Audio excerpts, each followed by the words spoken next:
NEET UG का paper एक बार फिर से लीक हो गया है। नीट यूजी एक बार फिर से एक विवाद में है।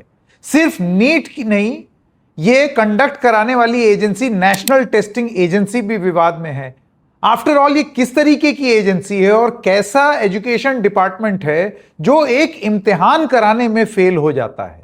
पेपर लीक पे लीक होते चले जाते हैं। अकाउंटेबिलिटी फिक्स कैसे होगी? और सोचिए, 23 लाख बच्चे नहीं, 23 लाख परिवार का मामला है। हमारे साथ इस मुद्दे पर बात करने के लिए हैं अंकित अवस्थी सर। आप जानते हैं अंकित अवस्थी अंकित इंस्पायर्स इंडिया, बातें बाजार की और तमाम और चैनल्स पर आप उनका वक्तव्य सुनते हैं और खास तौर से एजुकेशन सेक्टर से जुड़े हुए और पेपर लीक जैसे मुद्दे पर बहुत ही संवेदनशीलता के साथ अपनी बात रखते हैं। तो अंकित अवस्थी सर, आपका बहुत बहुत स्वागत डबल चेक पर। धन्यवाद सर, धन्यवाद सर। सबसे पहले मैं आपसे जानना चाहता हूं अंकित जी, आप इसको किस तरीके से देखते हैं? सर, इसको कई स्टेप में अगर देखा जाए तो ज्यादा अच्छा होगा। केवल एक पॉइंट में जवाब है नहीं इसका। अगर आप ये कहो कि एक पेपर लीक है, नहीं, इंटेंट फेलियर से लेके एग्जीक्यूशन फेलियर तक सब कुछ इसमें है।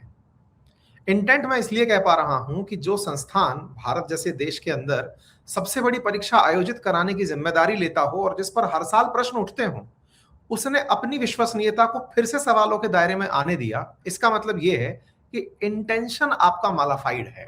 यानी कि आप खुद चाहते थे कि अगर हो भी गया तो क्या ही फर्क पड़ेगा, इस देश को चुनाव के नतीजे ज्यादा पसंद हैं। लोग इलेक्शंस में ज्यादा आनंद लेना पसंद करते हैं, रिजल्ट्स का तो क्या ही है। वर्ष 2024 के अंदर सर, जब नीट का रिजल्ट आया था, एक सरप्राइजिंग आपको मैं डेटा देता हूं। 720 अंक, 60 से अधिक विद्यार्थियों को, 64 विद्यार्थियों को 720 अंक मिले थे। 720 में से 720। आपको पता है सरप्राइजिंग बात क्या थी? सरप्राइजिंग बात यह थी कि यह रिजल्ट उस दिन आया जिस दिन लोकसभा का चुनाव का रिजल्ट आया सर। यानी कि पूरे समय मीडिया में छाया हुआ है लोकसभा चुनाव। जब हमने ये चीज देखी तो हमने कहा यार, ये तो रात को, मतलब आप सोचकर देखें, रिजल्ट के साथ साथ ये निकाल दिया ताकि मीडिया की ध्यान ही इस पर ना पड़े, सारी चीजें दबी रह जाएं रिजल्ट के साथ साथ। 5 दिन तक मेन स्ट्रीम मीडिया बिजी था और इस पर कोई चर्चा नहीं। सेम यही हरकत सर इस बार हुई है। इधर की तरफ सारी चर्चाएं चल रही है, बंगाल इलेक्शन, पंजाब इलेक्शन, इन सब पर, और उस बीच में एक इलेक्शन के साथ साथ आप सोचिए 4 तारीख के दिन आपका रिजल्ट आ रहा है, 3 तारीख को एनटीए का पेपर होता है, 5 तारीख को सोशल मीडिया पर यह भरपूर ट्रैवल कर रहा है कि पेपर 1 तारीख को लीक हो गया, 1 तारीख को लीक हो गया। हम तक छात्रों के संदेश आ रहे हैं, कई शिक्षक पूछ रहे हैं, कोचिंग संस्थान कह रहे हैं कि भाई स्टेटस क्या है बताओ, कहीं जगह ही नहीं मिल रही है, चर्चा ही नहीं आ रही है। आप तभी देखें 10 तारीख 12 तारीख को दिन आप और मैं बात कर रहे हैं सर, एनटीए जिस दिन ये कहता है कि चलो पेपर रद्द ही मान लेते हैं,